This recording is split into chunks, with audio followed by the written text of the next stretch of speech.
Okay, guys, let's just get it done then. Scoot up again, Macy. No, toward me. Miles, you're good. Just stay there. Hey everyone, today you're going to join me on a complete portrait session. I've got some POV footage that documents the entire session. You're going to see my lighting setups, how I interact with my clients, etc. So let's jump right in and talk about the situation we're in right now. I've talked a lot about backlight, how it's not the end-all be-all light. It's a great light source, but if you don't reflect some light back into your frame, what happens is you get a dead-eye look, meaning there's no catch light in your subject's eyes, and so there's no life to it. But on top of that, you get a very flat look. When you backlight, you'll get a nice rim light. However, what you won't get is a nice tonal range across the skin, the face of your subject matter. But when you bring in a reflector, what you're able to do is two things. A, you're adding a catch light, and B, what you're doing is you're taking a very soft light and giving it some direction. Because again, when it's backlit only, if you don't have anything reflecting light back into your subject, it's going to look very flat. And I like creating rich, detailed images, and what I mean by that is I want my images to look like they have depth. And when you have very flat light, they don't really look like they have depth. So what I'll do often is, I don't feel I need an assistant. If you have parents like you have here, and by the way, this video is featuring my favorite twins again. If you have parents, you can recruit them and get them involved, and it makes it a fun activity as well. It gives them something to do. So what we have here is Dad is reflecting light back in. One thing that's really important when you're photographing more than one person, you need to shoot with an aperture that will properly get them in focus, them both in focus. Now, you can shoot very wide and still get two people in focus, but what's going to be important then is that you're having them equal distanced from you. And that can be really tricky. And the more shallow you go, the harder it's going to be to pull that off. So what I'll usually do, though, if I know, like, if I'm photographing two people, anything like 2.0 is probably going to be too difficult. I've tried it, and another thing, the lens will matter, the distance they are from you will matter. If you're shooting wide and very close up, it's going to be more difficult to shoot very shallow and get two people in focus. However, if you have a lot of compression, you're using a lens like a 70 to 200 at 200 or a 200 millimeter prime or 135 millimeters. All those choices, you'll have more latitude in your distance and everything else. That's good. Right there. So here we're going to take a look. Same lighting setup, but slightly different spot. What I have here is I have Miles putting his back against a tree. I'm going to have Mom or Dad reflect some light back in, and that way we're going to create images that have beautiful backlighting, which also, by the way, creates a beautiful background because you get all those light spots coming through the trees. But by adding that soft light in the front, we're going to get just a nicer quality of light. So here Dad comes in with the reflector. Now I need to point something out here. If your reflector or your foam core board, whatever you're using to reflect light, is getting direct light and you position it below your subject, what you'll get is your key light coming from below your subject. Now, we're all inhabitants of planet Earth, and we're used to light being above us. And when you get a light coming from below, it's very garish, to be honest. It's unflattering. It's like when you're telling a ghost story and you put a flashlight below you, you're not exactly making yourself attractive. And I see a lot of photographers make this mistake where their key light is coming from below because they don't really understand lighting well enough. Once more. And so it's really important that we don't do that. Now, I'm shooting and I'm also coaching Dad here on how to hold it, and I'm keeping track, and I'm making sure the light's not too overbearing if it's being reflected from below. But reflecting light from below isn't always a bad thing. It can be used to fill in your shadows. But again, the problem is when it becomes your key light. It's not filling your shadows, it's actually creating shadows, but in the opposite direction, which is very unnatural on top of being unflattering. That side. In my past video, in a past video, I talked about when you're shooting an engagement session, how you want to make it feel like it's a date.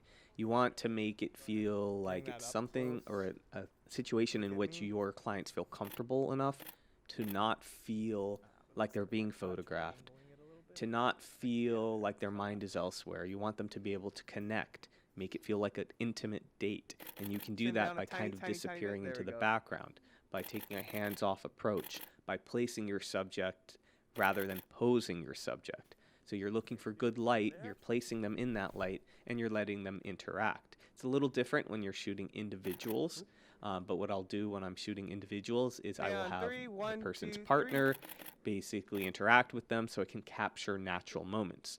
Now, here we have a family shoot, but I've been photographing them for something like 5 years now, and usually we get some photos of the parents at the end with the kids, but it's really about the kids here. But it doesn't mean I can't make it like a fun family outing, and it always is. It really is so enjoyable. Like, honestly, I look forward to working with this family every year. It feels almost like family, even though I only see them once a year. It's just it's a joyous thing for me and for them, and we all just have so much fun. And the kids always look forward to it. They're excited the night before and everything. Let's talk about the situation we're in right here. So I always like to try something different, something new, something that will keep me engaged. I talk about this a lot on my channel. And what I'm about to do is I'm going to throw on a vintage lens, my favorite vintage lens, the Super Multi-Coated Pentax 50mm 1.2. I love this lens because it has a look that I just don't get from any other lens I've shot with. Some people have attributed this to the yellowing that some of these old lenses can get, but mine doesn't have that. But my results are always very warm, very earth-toned images, without any editing, really. I just love it. And I feel like lenses used to have more variance when it came to how they rendered color and tone.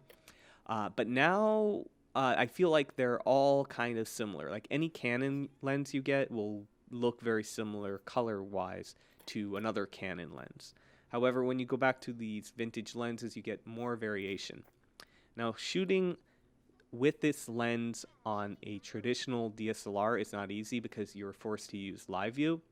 So what I'll do is I'll throw it into live view, I'll punch in real close, and I will try to manually focus as accurately as I can.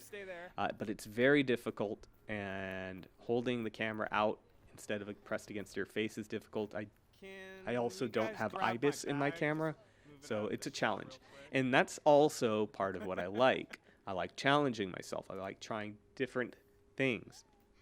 That could be a different film. It could be a different film camera. It could be a new technique. But that said, 90%, 95% of my portrait sessions are following a template, even though the template is very organic, you know. I'm looking for specific things. I'm mostly placing my subjects in good light, letting them interact as I've discussed. I'm usually not like trying to break the mold. I'm reserving about 5 to 10% of my time to try something different. So here it's a little cliche. I don't normally do it. Using reflections. It's done. It's been done. But I'm doing it because I'm really enjoying... What is that noise? Oh, you can hear a train in the background. I'm doing it because I'm enjoying manually focusing with this vintage lens, which works so well with all like the earth tones that we have in the frame. Just another comment on my reflector. I have a very fancy one, but it was buried in the bottom of my trunk under gear, or I didn't bring it. And so what we're using is we're just using this very simple foam core board. I've said this a lot. You do not need special equipment to master light. Anything that is white reflects soft light. It's indirect. Anything silver will be a crisper reflection. You don't need to go out and buy a fancy reflector. You can buy a foam core board. You can even an assistant wearing a white t-shirt can reflect light into your frame. I actually will choose to wear white for that reason alone. I feel like it's not a ton, but my white shirt can potentially reflect light into my subject matter.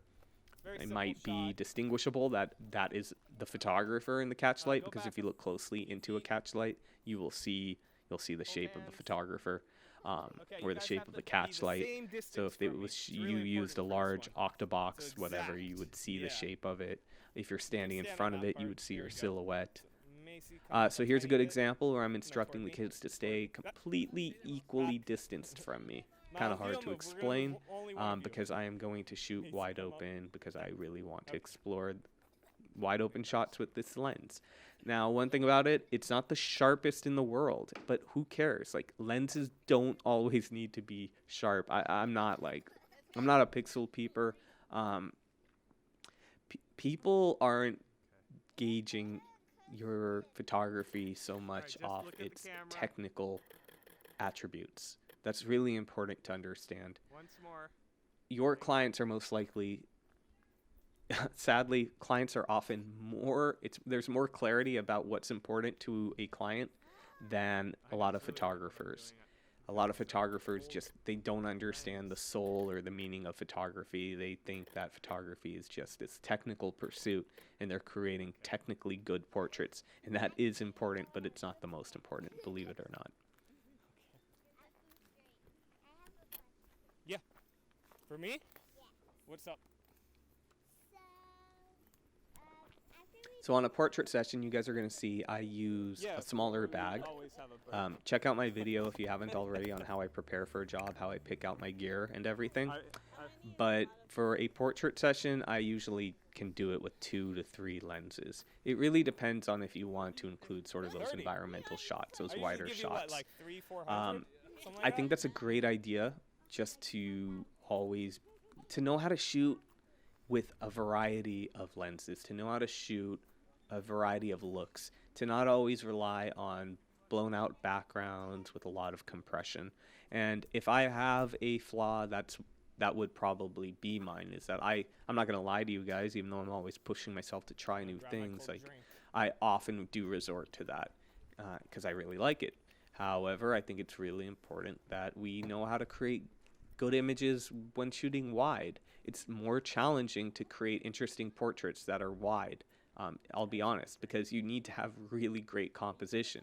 Composition becomes less important when you're just zooming in really tight on someone, blowing out the background, and shooting wide open. That was redundant, but you guys get it. Yeah. Oddly enough, if I eat just potatoes. So let's talk about this location. I've shot here many, many times. Many times. And I kind of know all my little spots, but I don't location scout or plan ahead, obviously, because I've been here so many times. But I want to use this as an opportunity to talk about why I don't really location scout. I don't location scout because unless you're going to come back at the exact same time, everything's going to go out the window. Because the lighting matters, the time of day matters. And so what might make a good shot with one background at 2 p.m., it might not by 6 p.m. So it's really important to understand that. When you understand light, when you've done this job long enough, what you're going to be able to do is you show up and you immediately can recognize what spots you want to use. I don't need to do test shots really. Test shots are, to me, because you don't understand light enough that you don't really know what the image is going to look like without shooting. If you do this long enough, you should know what an image is like. You don't need to really even chimp, because you just know how the camera sees versus a human eye, and you know how to manipulate that. You know how to use that. A novice photographer, what's going to happen is they see something beautiful, they make an image, and then they get disappointed because it doesn't match their expectations. And it's not because they don't have vision, it's because they don't understand how the camera sees, and it's really important. So let's talk about the light at this situation. We can see a shadow on the ground, and what that means is the light is somewhat behind the barn they're standing in front of. It's above and behind, it's not very low in the sky yet. I started this portrait session. I like to start most portrait sessions at about, let's say if it's going to get dark at 8, I'll start about 5-ish or so. I price and do portrait sessions the way I want to. And the way I want to do it is I want creative freedom. I want to just get a great collection of images. I don't want to have a time limit or a shot count. And so I also run my business the way I would want someone to run their business if I were going to hire them. And I don't believe in nickel and diming. I don't believe in pricing my time and then you have to buy the photos from me. So what I do is a fair rate to create a great collection of images. So I'm not dependent on things like selling you prints, etc. And I want creative freedom. It works for me because I have the creative freedom to shoot for as long as I feel I need to shoot. So that's really important. So back to the lighting, we have another situation where the light as it is actually quite good. But there's gradation to good even light. Even light under a tree might not look as good as even light under an overhang. And that can be because under an overhang, you have more direction to the light. Under a tree, it could be completely scattered. However, you always do have windows of light. And the window of light isn't where the sun is. The window of light is where your dominant light is coming from. So in this situation, we could say we have a very large window of light in front of the kids when they're looking out from the barn. I also had Dad bring in a reflector because I just wanted to add a little bit more light, make them pop relative to the background, that kind of thing. However, it wasn't necessary. I like to think about lighting as, imagine like you're painting. You want a good base coat, and a base coat should be good enough, but you can then add to that base coat. So I'm always looking for a good base coat, and then I'm thinking, can I and should I modify it? So again, their back's against the barn, great even light, but adding a reflector makes it even better. I can add the direction of light I want, etc. You know, I've seen quite a few.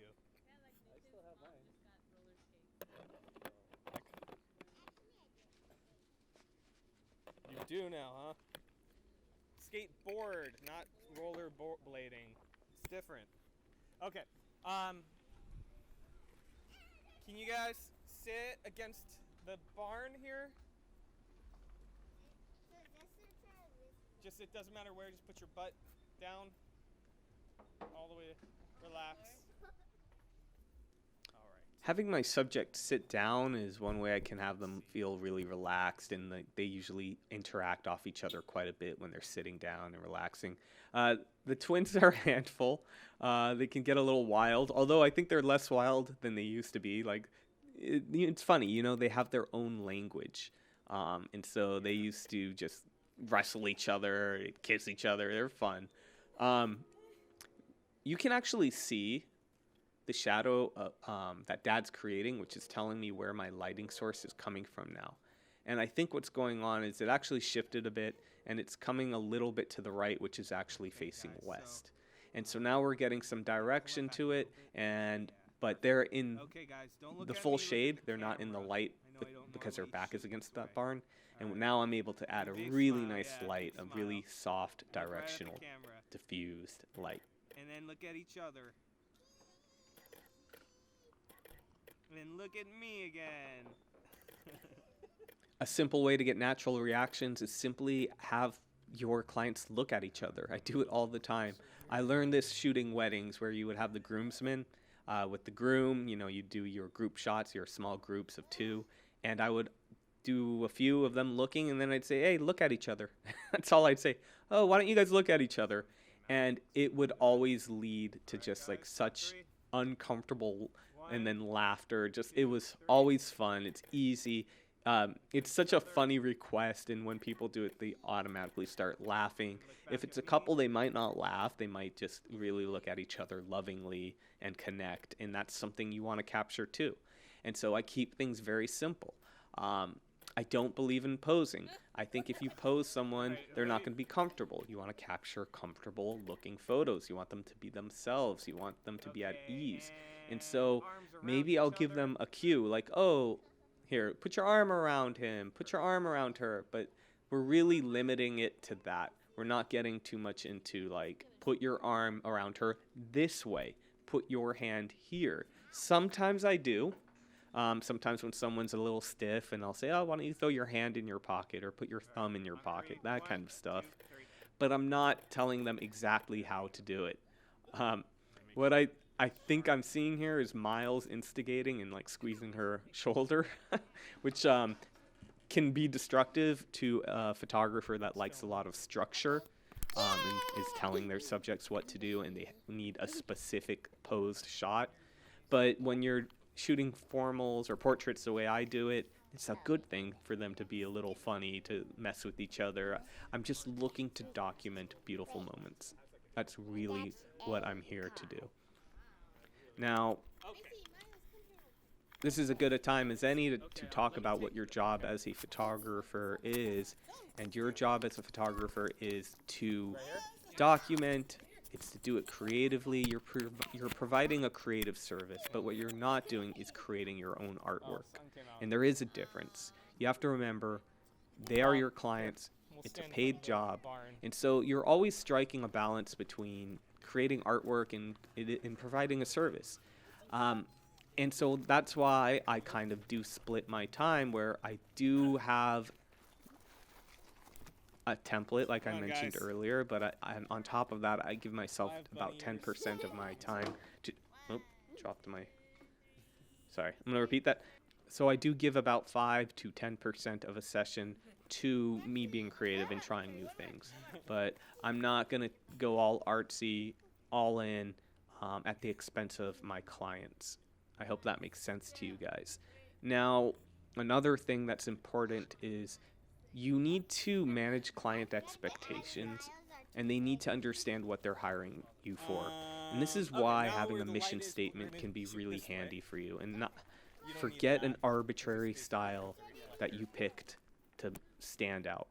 What do you offer? What do you offer that other photographers can't? What are your unique strengths? What is your photography about? If they understand that, they're not going to be disappointed. So, for example, if at weddings, for example, we're going to shift to weddings, you shoot a lot of posed portraits, but on your website you only included very like candid moments, you might not be managing your client's expectations well from the get-go because your portfolio isn't really revealing what your photography is all about. So people that hire me know I'm not going to do cheesy portraits. They know I do capable formals, but that I don't focus on it. So here we're getting some quick formals of the whole family in front of a barn. This is a lighting situation that's actually pretty tricky. I find stopping down can work for it. I'm shooting directly into the light, and I'm also shooting wide. And what that means is it's going to be more difficult to avoid the light source directly hitting the lens and fogging your image. Stopping down helps with that. Shooting with telephotos with a lens hood can help. But in this situation, I know in the past what I would do is I would use strobes and all that. But I did that when I was younger. And by younger, I mean younger in my career.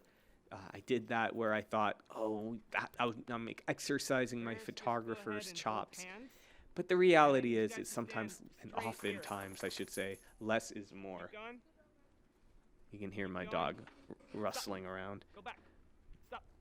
By the way, every year when I see the kids, I always get gifts, which I love. And they're the best gifts, too. I got my Brixton hat from them this time, and what was the other? There might have been another one. Once they brought me lemons because when we were doing a portrait session in Venice, they had we picked some lemons, and I was like obsessed with how good they smelled, and they never forgot it. And the next year, they brought me a bag of lemons and another gift. So you got to remember, photography is so much more than just your technique and just your skills as a photographer. It's about your ability to connect with people. I've never been a fan of false connections or learning to connect with people. I guess some people might need help with that. And that's why we have books like what is the Dale Carnegie book? How to Win Friends and Influence People, whatever it is. You know, it's a strange notion to me. So another thing, often if I'm backlighting, you're going to have to make a compromise. If Get you each expose other. for their faces, your sky will be blown out. If you All right. expose for the sky, That was they're fun. going to be too dark. So what I usually do in a situation like this is, like I said, I stop down a bit, and what Check it I out. do is I That's just cool, right? up my shadows in post. I try to find like a middle exposure where I feel like Filming. What do you mean? overall I've got a good exposure for You the know what whole it's doing. scene. I don't expose for the faces necessarily, because if I expose for the faces, the highlights might be too high to bring back down. If I expose for the highlights, the shadows might be too dark. So again, I'm going for that overall well exposed image, and then I'm just going to tweak it in Lightroom.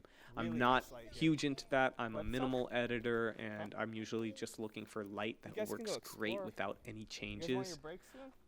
Another thing, No? back to simplicity. You know, I could do more complicated lighting setups, Yeah. but that would mean less Well, yeah, I'll get back from you. coverage, minute, less images, Well, actually, fewer can I give it to images. you? Oh! And I don't mean fewer, like you're not shooting for, it's not like the more images the better, but you want great coverage, and you want every image to be meaningful. I And fell so hard coming out 2 of a nights ago session with skating. 400 meaningful images is better than coming out of a session with 200 meaningful images. However, coming Alright, out of a guys. session with 200 meaningful, excellent images, 200 of them is better You'll than be having alright. 400 average or just good Tough guy. images. So All right, guys. Sit you want to next each other maximize how here. many quality images you can make. And I find that if I'm doing comprehensive lighting setups, it's eating into my time and it's taking that away. Here we have another similar situation. They're technically in the shade. Let's If they move were over a little moving, bit, though. if they were to move up That's a gonna be the foot middle, or two, where the then kind they of wouldn't be in the crosses. shade and they'd get some direct light on them. Yeah. So what I'm doing is I'm again going to use a reflector to bring in a little bit more of a soft directional light.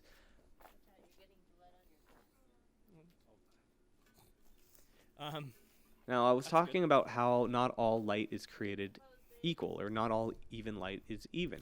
Maybe They're we not. could probably There's cross. gradation to there's gradation to the quality of it. For example, another problem when you're under a tree is you have less direction, but also you're gonna have, typically you have like green grass below, and that green grass is still reflecting light, but it's not a soft white diffused light. It can have a green tint.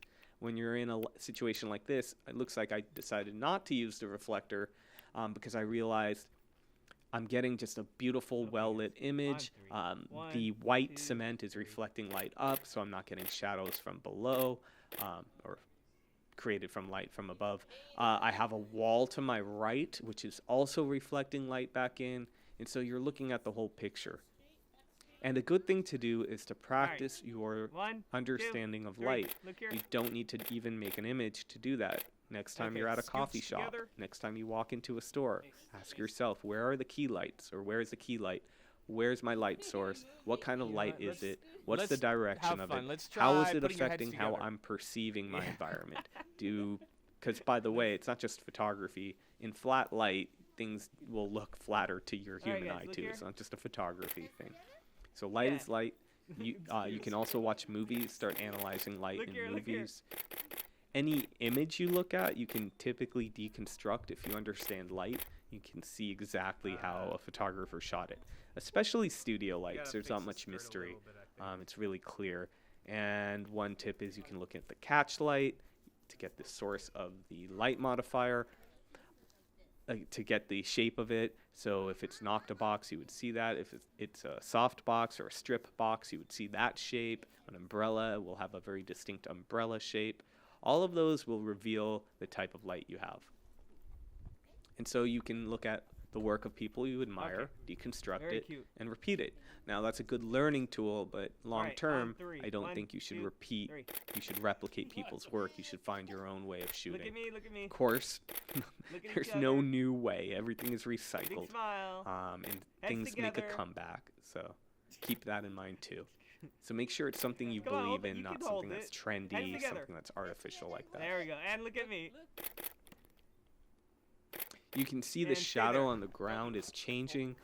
That is because we have a semi-overcast day. We have a lot of, or I should say, we have a lot of cloud cover, and that the clouds are shifting, and so my lighting is shifting. I think it just shifted again right now.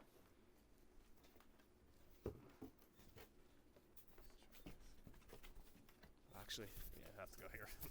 Not really thinking. Yeah. Heads together again.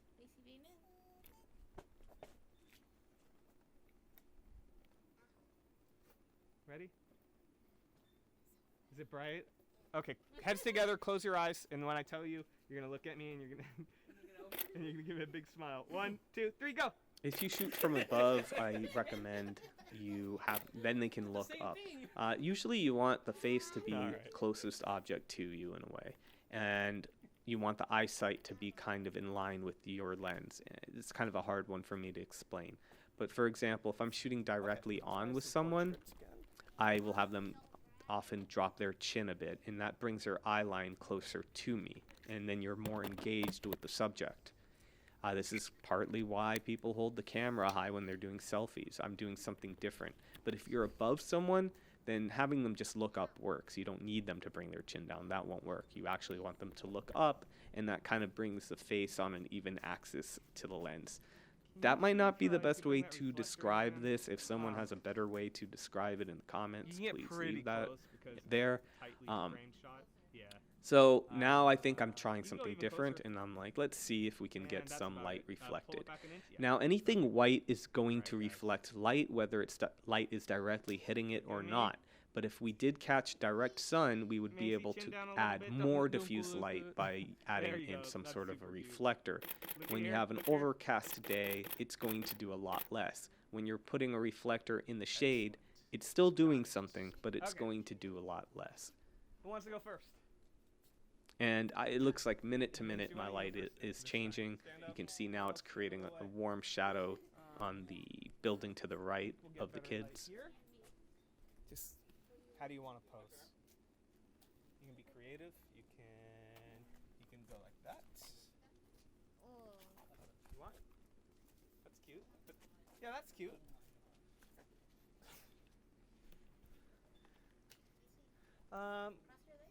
Come on, can you like do it more like that? See how I bend my arm? Yeah. Perfect, yeah, that's cute. That's really cute. Trying to remember the year it was that suddenly you weren't shy and she suddenly knew how to pose. Like, I'm not kidding. Was it not until last year?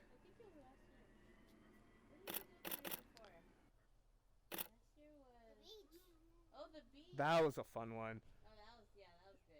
Chin down a little bit. Relax. Shake it off. Okay. That's perfect. Cute.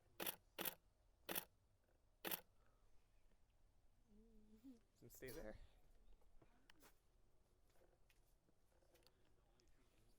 Can you try your shoulder? Yeah. Careful.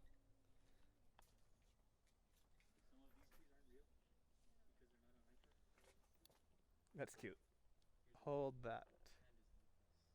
No, it looked better when you had him down. Yeah, like when you had it down like that. That's cute. That's perfect. Okay. See? Stay still.